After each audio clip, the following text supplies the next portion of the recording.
Good morning. Good morning.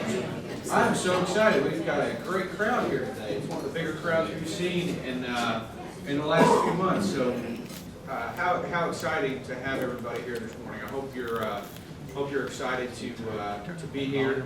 Hope you've met somebody new or had an opportunity to visit with some old friends at your table here. So we're excited and welcome to all of you to this month's Community Coffee. For those of you all who are new and have not been to this event before, Community Coffee is an opportunity for folks in the nonprofit sector in Owensboro, which is a wide range of people and doing a lot of different things.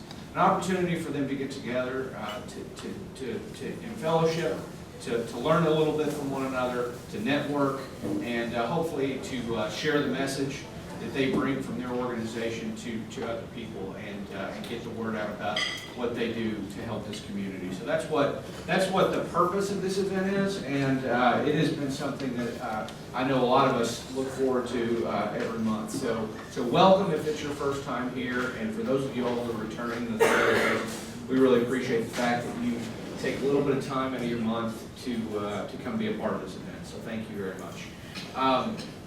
I do want to point out that to my right on the screen here are many of the events that are going on in the community.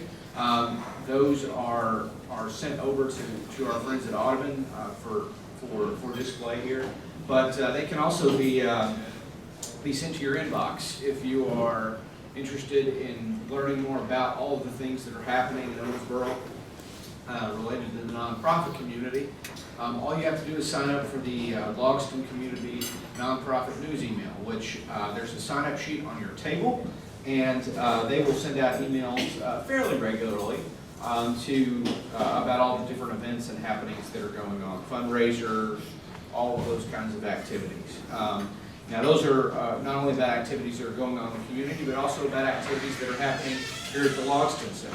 The Logsdon Center exists to help local nonprofits grow, and their purpose is to provide resources and training, even in some cases space for companies that are getting going in the nonprofit realm. So be sure to sign up for that email and to get information about all the great things that are happening. If you want anything to go into that newsletter, all you have to do is email Chastity. Chastity's back, and she will be happy to add your information to that newsletter. And lastly, I do want to point out there is a table here to my right that has flyers and informational materials, things of that nature that have been placed there by the people in the room or other nonprofits that may not be here today, that has information about what they do, about events they have coming up, flyers, those kinds of things. Be sure to check those out at some point this morning. But our next portion of the program is where we allow our monthly sponsor to come up and talk a little bit about what their organization does. It's always a great opportunity to learn a little bit more about a specific program or organization in Owensboro. So it's always exciting for me because I get to learn a little bit about something that you may not have known before, or in some cases not even know existed. But in this case, I am also personally excited to introduce Dave because I've known Dave for a long time, and I don't know how many of you all are familiar with the Americorps program, but I first became acquainted with it back when I moved back home to Owensboro in 2009, which many of you all might remember was not the best time for the economy, either locally or nationally or even globally. And there was a lot of people out of work, and I know and I've seen firsthand the efforts that Dave made through the Americorps program to take those folks and put them back to work. And so it is a wonderful program, not only nationally, but specifically here in Owensboro. And I've heard from people in other communities how Dave's program is really the envy of a lot of Americorps programs around the state. So I'm really excited for what you all are going to learn about their program. But Dave actually his program is administered through the Green River Area Development District. Looks like he was with Lipton in the food business for 23 years and moved back home to Owensboro in 2000. And he was away for about 40 years, Dave? 40 years. Wow, and he's lived in Evansville, Louisville, Bowling Green, and but for most of that time away, he was in Wheaton, Illinois, which is right outside of Chicago. He is a 1971 graduate of Brescia University. He served as an Americorps member beginning in 2002, and since then has been the Americorps Program Director at Grad.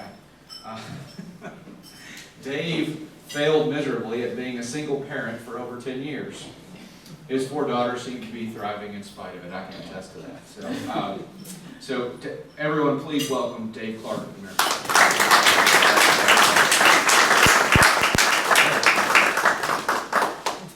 There we go.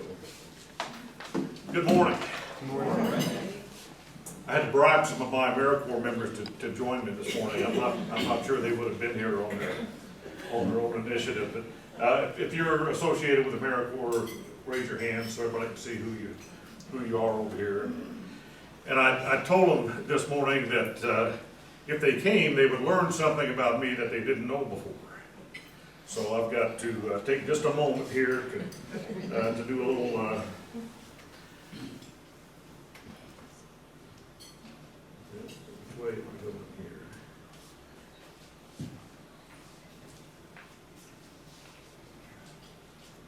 There we go. I just wanted to introduce them to my 4 daughters. So there you go, guys. This is my family, and now you know something about me that you didn't know before.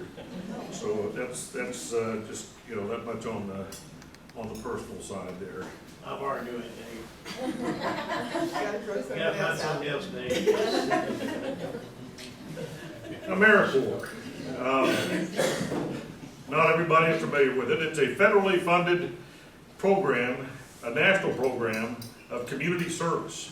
It's funded by Congress. Your congressman, your senator vote on to appropriate funds for Americorps. Since 1994, when this started, actually under George H.W. Bush, more than 1 million people have served as Americorps members. This year there'll be more than 75,000 people serving as Americorps members across the country. And it's community service. Technically, it's not a job. When someone enrolls in the Americorps member, what they're agreeing to is to do community service. We had an Americorps program at Grad since 1997, and there have been more than 550 individuals who've served a year of community service through this program. Our parent organization at the federal level is the Corporation for National Community Service. It's an independent federal agency, and again, funded by Congress. There are a lot of different flavors, if you will, of Americorps. There are state programs, national programs, VISTA, which is Volunteers in Service to America, the National Civilian Community Corps, and of course the Senior Corps programs that Robin Mattingly runs in the area here with Audubon Area Community Services, foster grandparents, RSVP, and senior companions. The Americorps program fits into that state program category. Our parent organization at the state level is the Kentucky Commission on Community Volunteerism and Service. Members of this commission are appointed by the governor and serve as volunteers. I think they get reimbursed for their travel to meetings, and that's about it. In Kentucky this year, there are 19 Americorps programs, over 650 full-time Americorps members in the state this year. When someone when someone joins the program, what they're agreeing to do is to serve a minimum of 1,700 hours of community service. That looks a whole lot like a full-time job for a year. And it is a year-long commitment that people need to agree to and understand when they join the program. At GRAD, we've been awarded a federal grant, $490,000 and change, and that money funds 38 full-time Americorps members. In Americorps terminology, we have to have a host agency that sponsors an Americorps member. To sponsor an Americorps member, somebody writes a check for $5,250. That money covers training, administration, travel, insurance, and background checks. By the way, GRAD covers the 7-county area. Right now, 6 of the 7 counties, their fiscal court sponsors Americorps members.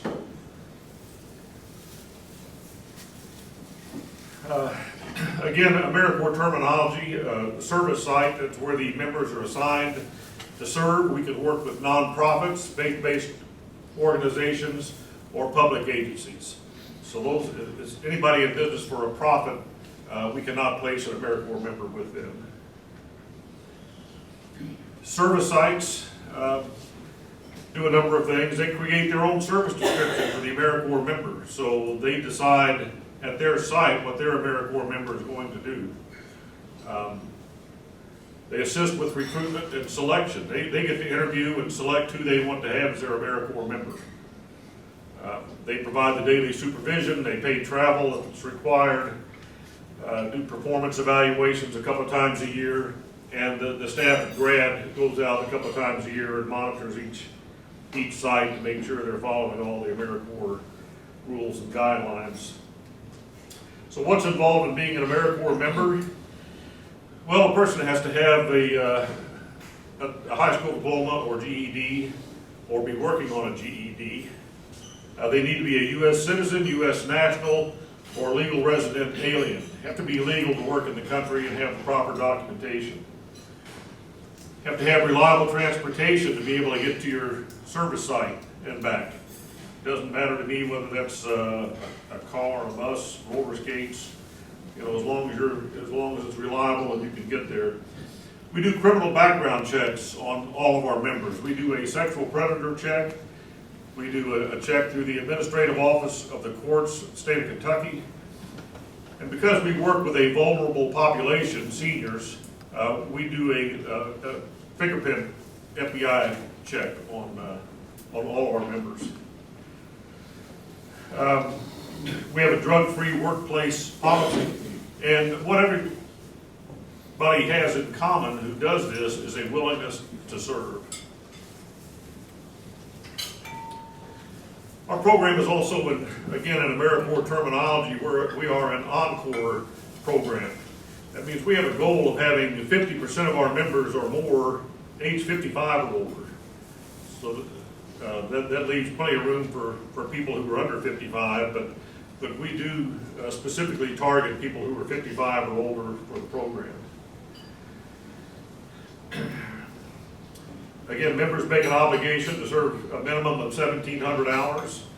The program starts on September the 1st and runs through August 31st of next year. A lot of our members serve more than 1,700 hours. Sometimes they get to 1,700 hours a couple of weeks or even a month or more early, and they enjoy what they're doing, so they continue to show up at their service site and do their community service. The record for an Americorps member, the record number of hours in 1 year, was 2 years ago, I think, 2,250 hours served in 1 year. That's the equivalent of almost an additional 4 months worth of time. Our members get benefits. Technically, Americorps members are not volunteers because they do get benefits. They get a living allowance of $12,530 a year. GRAD does the payroll. They're paid on the same cycle as GRAD employees, and each paycheck is $522.08 before withholding. It is taxable income. When Americorps members complete their year, when they get to 1,700 hours, they earn an education award, $5,775. If somebody is 55 or older when they enroll in the program, they can transfer that education award to a child, a grandchild, or a stepchild. People can serve 2 years in Americorps.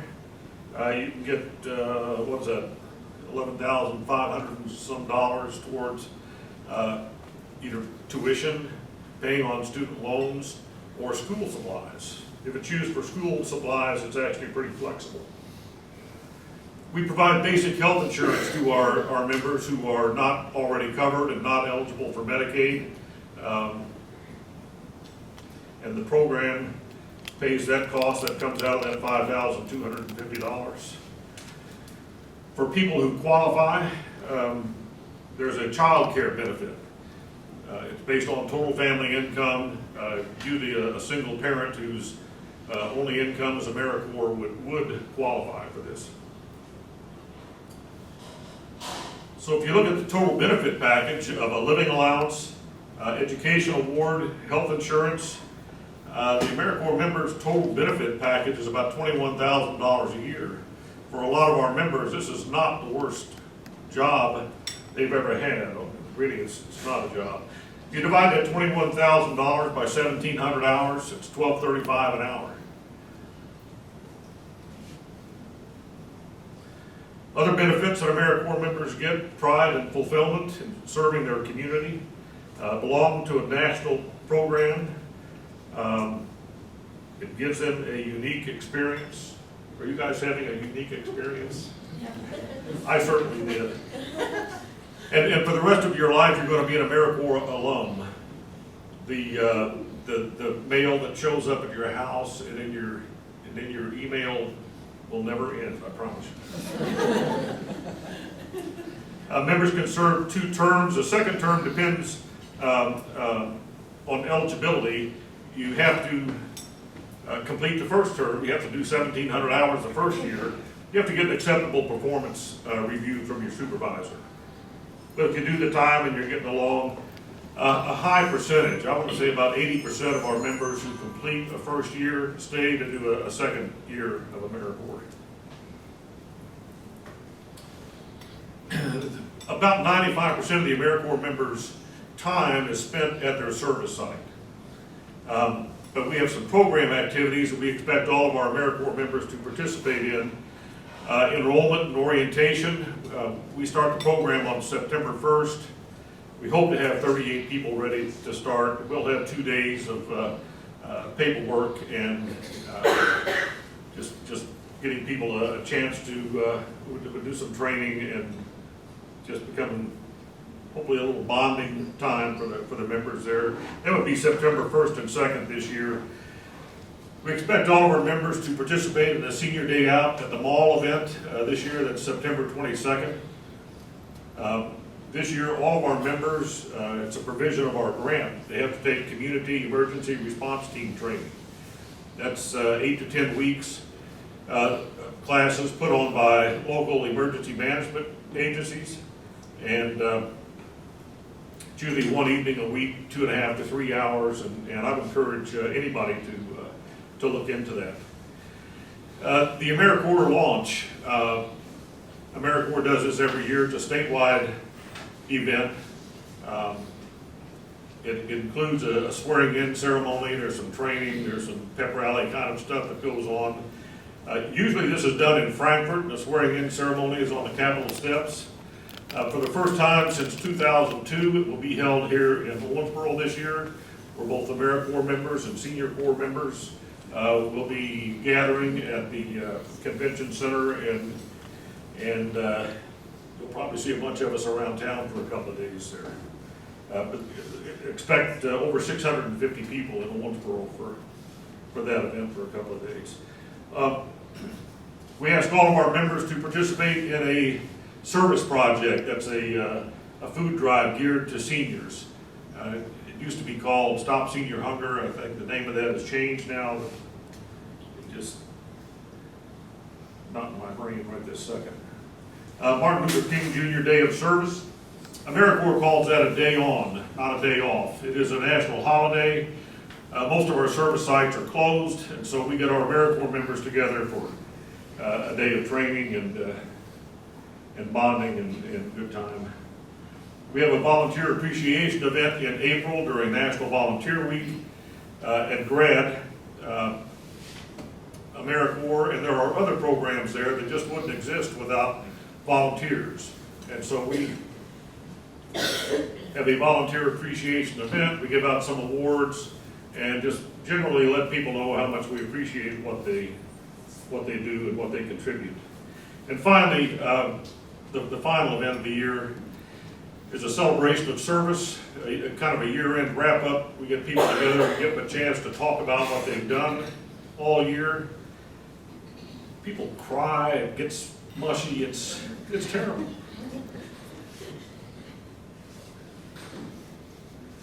So the launch will be here in Owensboro October 18th and 19th. Look for that. It's going to be attended by more than 650 people. Other community events that our Americorps members may be involved with through their service site, things like Veterans Day at Livermore. We always have a contingent down there. Health fairs, safety fairs, Masters Athletic Challenge, which used to be Senior Games here, and other service projects. Our program here starts September 1st. We have 38 slots to fill. We have about 12 people coming back to do a second year, so we actually have 26 new people to recruit. These are our current list of service sites, a lot of the senior centers, some living facilities, hospice.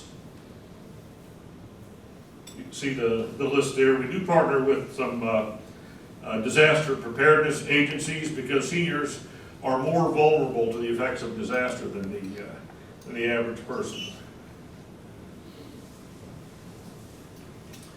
By the way, we're not only recruiting members, we're recruiting service sites. We have 38 slots to fill, and we still need additional service sites for those members to serve at.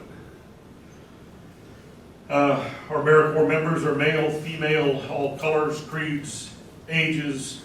We've literally gone from 17 to 82.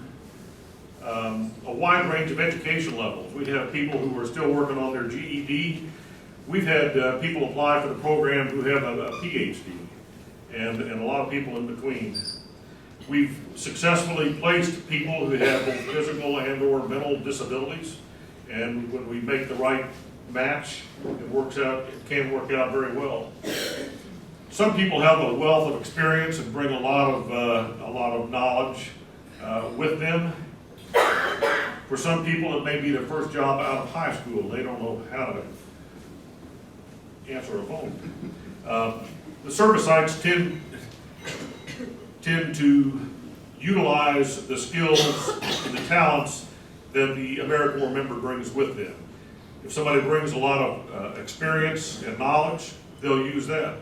If somebody brings only enthusiasm, they'll use that. What they all have in common, all these Americorps members have in common, is a willingness to serve. Nobody is underqualified to be an Americorps member, and nobody is overqualified. We take all comers.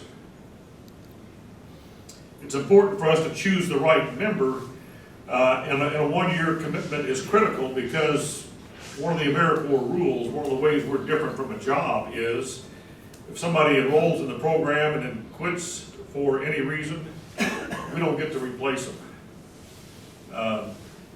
Somebody has written a check for $5,250. In several cases, it's a county judge or fiscal court.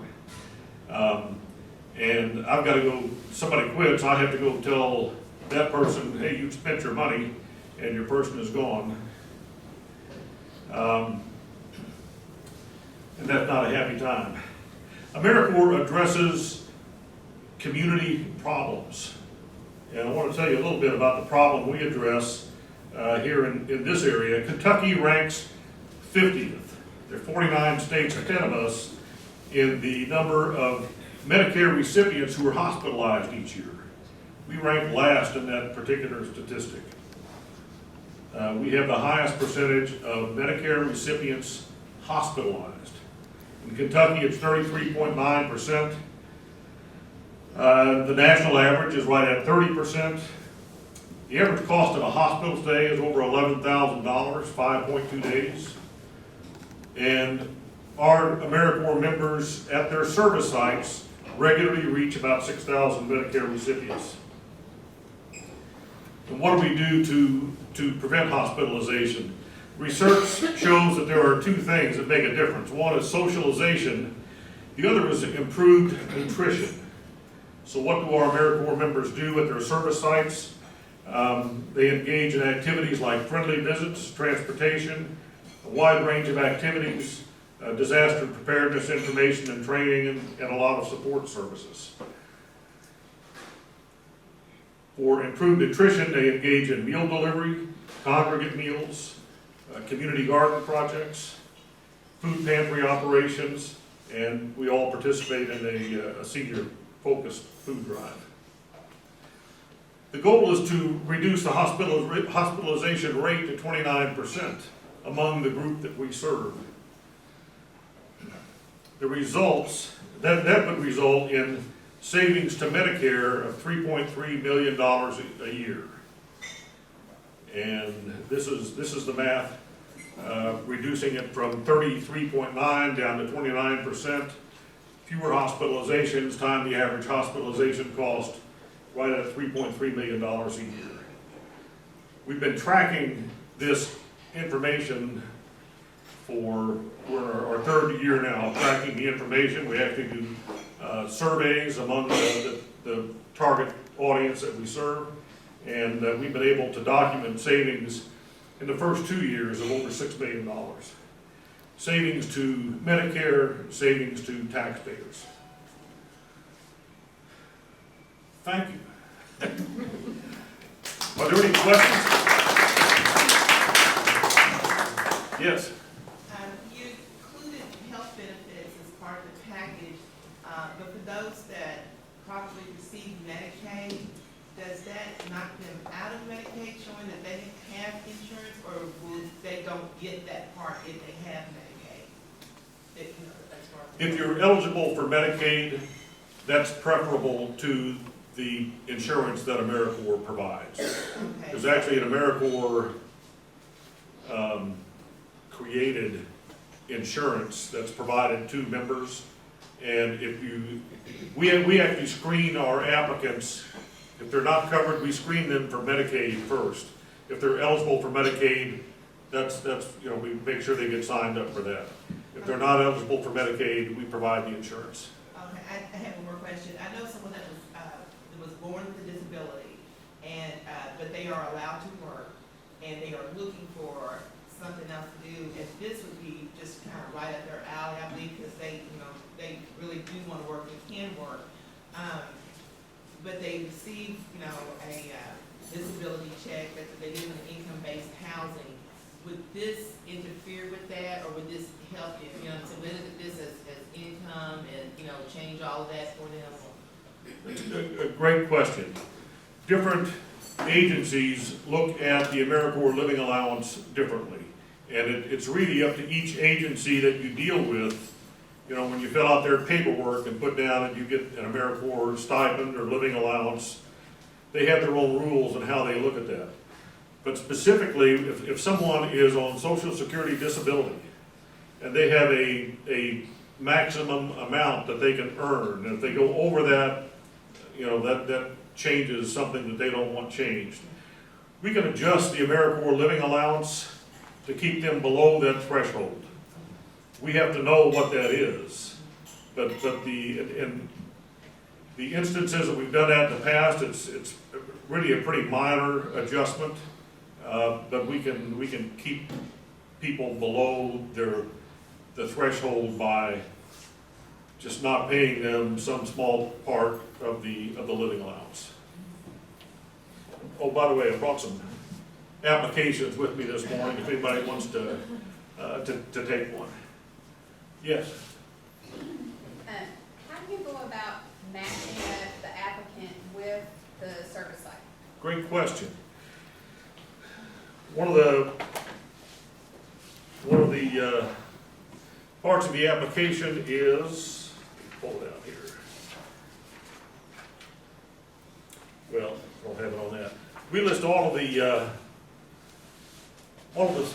in addition to the application, we have a screening interview. On the screening interview, we list all of the service sites where we're recruiting members. The applicant gets to tell us which sites they would like to be considered at. I want to be considered at the Mundy Center, I want to be considered at Western Kentucky Hospice, I want to be considered at the Housing Authority of Owensboro. They tell us these are the ones I want to interview for. And we put them on the interview list for that. We take usually 4 to 6 people to interview with a site supervisor. I sit in on all the interviews.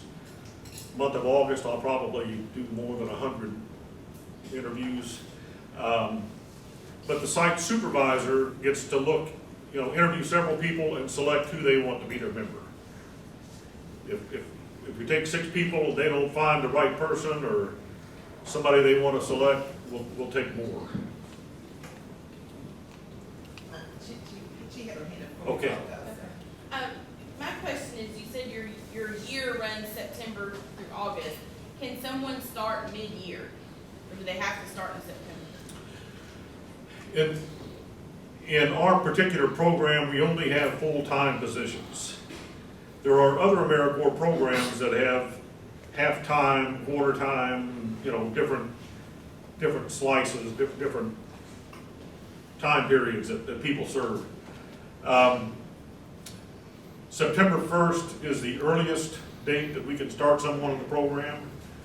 We can start someone as late as 90 days into the program, but if you start 90 days late, you still have to do 1,700 hours. And that's very difficult to do at that point. The other question was, if someone started working and just anything could happen and they actually had to stop and, unfortunately, do they take that money back? You said that they've already been paid. I'm just The living allowance? whatever it is a job, yes.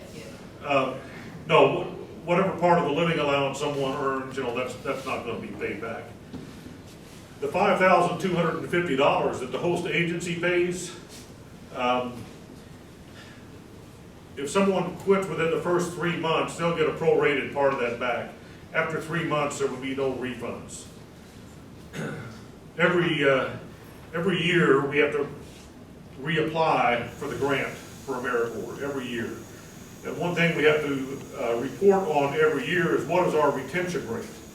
Of those 38 members that we were authorized, how many of them stayed the full year?